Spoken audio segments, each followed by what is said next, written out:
కాకినాడ జిల్లా జగ్గంపేట ప్రభుత్వ డిగ్రీ కళాశాలలో పోలింగ్ స్ట్రాంగ్ రూమ్ జిల్లా కలెక్టర్ నివాస్ పరిశీలించారు. అనంతరం నియోజకవర్గ రిటర్నింగ్ అధికారి శ్రీనివాసరావుతో సమావేశమై ఎన్నికల నిర్వహణ, ఈవీఎంల భద్రత, వివిధ ప్రాంతాలకు ఎలా పంపుతారు అనే విషయాలపై వివరాలు అడిగి తెలుసుకున్నారు. అధికారులకు పలు సూచనలు, సలహాలు ఇచ్చారు. ఈ సందర్భంగా మాట్లాడుతూ జిల్లా వ్యాప్తంగా అన్ని చోట్ల ఏర్పాట్లు బాగున్నాయని, వచ్చే వారం సిబ్బందికి శిక్షణా తరగతులు నిర్వహించడం జరుగుతుందన్నారు. ప్రజలు ఓటు హక్కు ప్రశాంత వాతావరణంలో సద్వినియోగం చేసుకోవాలని కోరారు.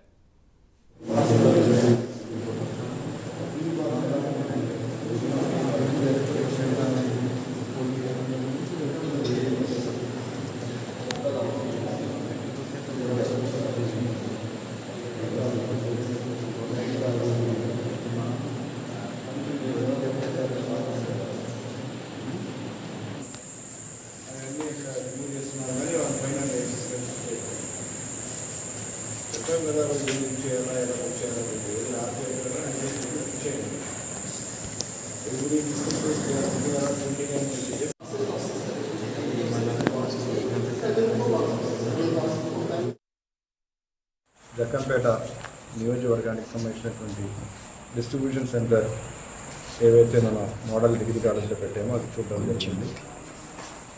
ఇక్కడ మనం డిస్ట్రిబ్యూషన్ సెంటర్ నుంచి పోలింగ్ పార్టీస్ బయలుదేరడానికి కావాల్సిన ఏర్పాట్లు ఇక్కడ పర్యవేక్షణ చేయడం జరిగింది. మనకి జగ్గంపేట నియోజకవర్గంలో 248 పోలింగ్ స్టేషన్స్ మొత్తం ఉన్నాయి.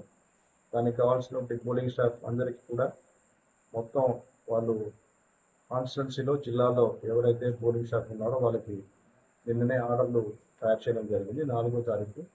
సో వాళ్ళందరూ కూడా వచ్చే వారం శిక్షణా కార్యక్రమం ఉంటుంది. అది కూడా ఇక్కడే జరుగుతుంది.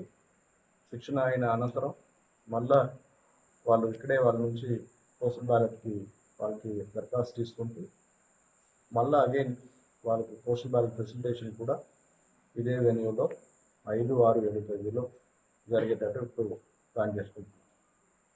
సో ఈ డిస్ట్రిబ్యూషన్ సెంటర్లో మనకి ఈవీఎంస్ ఏవైతే పెట్టబోతున్నామో దానికి కావాల్సిన స్ట్రాంగ్ రూమ్స్, మళ్ళీ తర్వాత ఇక్కడ పెట్టబోయే కౌంటర్స్ ఎక్కడ పెడతారు, వచ్చే వాళ్ళకి ఫుడ్ డిస్ట్రిబ్యూషన్, వెహికల్స్ పార్కింగ్ ఇక్కడ పెట్టారు, ఇవన్నీ కూడా కూలంకషంగా మనం చూడడం జరిగింది.